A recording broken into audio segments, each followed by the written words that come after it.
ಇವತ್ತು ಬಿಹಾರಲ್ಲಿ ಬಿಹಾರದಲ್ಲಿ ತಮಗೆ ತುಂಬಾನೇ ನೋಡಿ 243 ಕ್ಷೇತ್ರಗಳಲ್ಲಿ 241 ಕ್ಷೇತ್ರಗಳ ಫಲಿತಾಂಶಕ್ಕೆ ಸಂಬಂಧಪಟ್ಟಂತಹ ನೋಟ ಚಿತ್ರಣ ನಿಮ್ಮ ಗ್ಯಾರಂಟಿ ನ್ಯೂಸ್ ನಲ್ಲಿ ಬರ್ತಾ ಇದೆ ನೋಡಿ. ಬಿಜೆಪಿ 55 ಕಡಿಮೆ ಆಯ್ತಾ, ಉಲ್ಟಾ ಆಗೋಯ್ತಾ?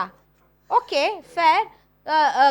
RJD 74, Congress 21, CPM 9.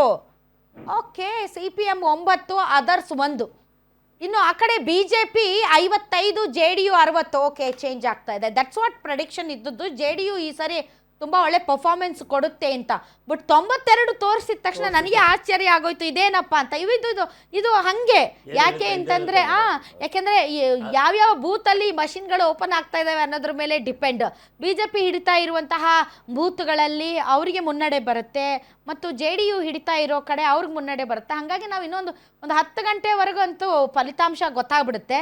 ಇನ್ನೊಂದು ನನಗನ್ಸಿದ ಮಟ್ಟ ಒಂದು 20-25 ನಿಮಿಷದಲ್ಲಿ ಒಂದು ಟ್ರೆಂಡ್ ಗೊತ್ತಾಗುತ್ತೆ ಅಂತ ಅನಿಸುತ್ತೆ. ಈಗ ನಮಗೆ ಬರ್ತಾ ಇರುವಂತಹ ಇದನ್ನು ಅರ್ಲಿ ಟ್ರೆಂಡ್ ನೋಡ್ತಾ ಇದ್ರೆ ಇದು ಒಂದು ರೀತಿಯ ಒಂದು ಸಮಬಲದ ಹೋರಾಟ ಇದ್ದಂಗೆ ಅನಿಸ್ತಾ ಇದೆ. ಯಾಕೆಂದರೆ ಹೆಚ್ಚು ಕಡಿಮೆ ಆಗ್ತಾ ಇದೆ. ಚಿನಾರಾಮು ಸರ್, ಪ್ರಾದೇಶಿಕ ಪಕ್ಷಗಳ ಬೆನ್ನಿಗೆ ನಿಂತು ಹೋಗ್ತಾ ಇರುವಂತಹ ಚುನಾವಣೆ ಇದು, ಹೌದಲ್ಲ ಸರ್? ಹಾಗಾಗಿ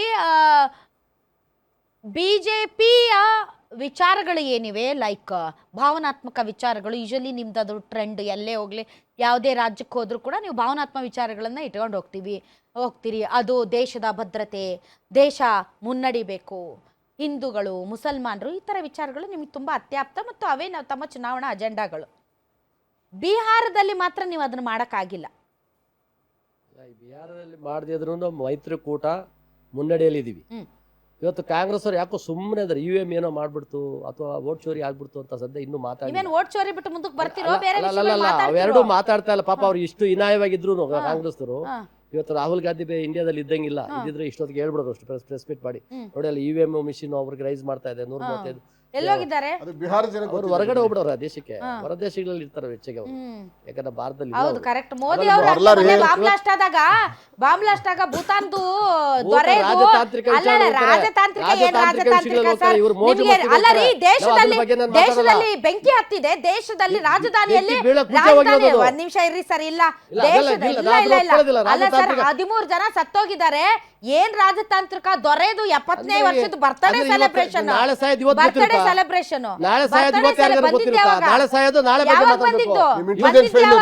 ಬಂದಿದ್ಯಾವಾಗ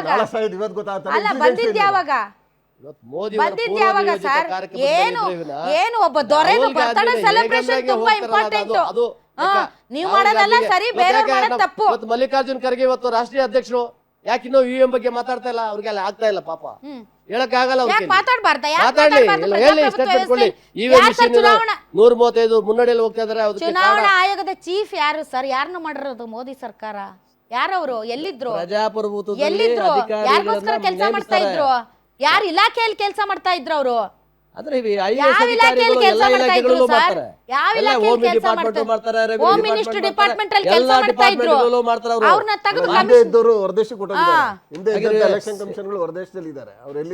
ಶೇಷನ್ ಯಾವ ಇಲಾಖೆಯಲ್ಲಿ ಮೊದಲು? ಶೇಷನ್ ಬಂದ್ಮೇಲೆ ಚುನಾವಣಾ ಸುಧಾರಣೆ ಆಗಿದೆ. ಚುನಾವಣಾ ಆಯೋಗ ಈಗಿಲ್ಲ ಬಿಡಿ, ಈಗಿಲ್ಲ ಬಿಡಿ. ಆವಾಗಿನ ಚುನಾವಣಾ ಆಯೋಗ ಈಗಿಲ್ಲ ಬಿಡಿ, ಈಗಿಲ್ಲ ಬಿಡಿ. ಬಟ್ ಒಂದಂತೂ ಸತ್ಯ, ಈಗ ಬರ್ತಾ ಇರುವಂತಹ ತೀರ್ಪು ಅಥವಾ ಫಲಿತಾಂಶ ಏನಿದೆ, 243ಕ್ಕೆ 243 ಕ್ಷೇತ್ರಗಳ ಫಲಿತಾಂಶಗಳು ಕೂಡ ಬರೋದಕ್ಕೆ ಆರಂಭ ಆಗಿದೆ. NDA ಮೈತ್ರಿಕೂಟ 122 ಮ್ಯಾಜಿಕ್ ನಂಬರ್, ಆ ಮ್ಯಾಜಿಕ್ ನಂಬರ್ ಅನ್ನ ದಾಟಿ ಮುನ್ನುಗ್ತಾ ಇದೆ. BJP 55, JDU 62, LJP 14. ಕಳೆದ ಬಾರಿ LJPನೇ ಸರಿಯಾಗಿ ಗುಮ್ಮಿದ್ರು ಇವರಿಗೆ, NDA ಮೈತ್ರಿಕೂಟಕ್ಕೆ. ಬಟ್ ಈ ಕಡೆ RJDಯ ಪರ್ಫಾರ್ಮೆನ್ಸ್ ಕೂಡ ತುಂಬ ಸೂಪರ್ಬ್ ಆಗಿದೆ. RJD ಈ ಬಾರಿ ತೇಜಸ್ವಿ ಯಾದವ್ ಯೂತ್, ನಿರುದ್ಯೋಗ, ವಲಸೆ ಸೇರಿದಂತೆ ನೌಕರಿ ವಿಚಾರದಲ್ಲಿ ಯೂತ್ಸ್ ಗಮನ ಸೆಳೆದಿದ್ರು. ಹೀಗಾಗಿ ಒಂದು ಕಡೆ ಯೂತ್ಸ್ ಅವರ ಕೈ ಹಿಡಿದಿದ್ದಾರೆ ಅಂತ ಅನ್ನಬಹುದು ಈಗ ಬರ್ತಾ ಇರುವಂತಹ ಈ ಚಿತ್ರಣ ಏನಿದೆ ಅದನ್ನು ಗಮನಿಸಿದಾಗ.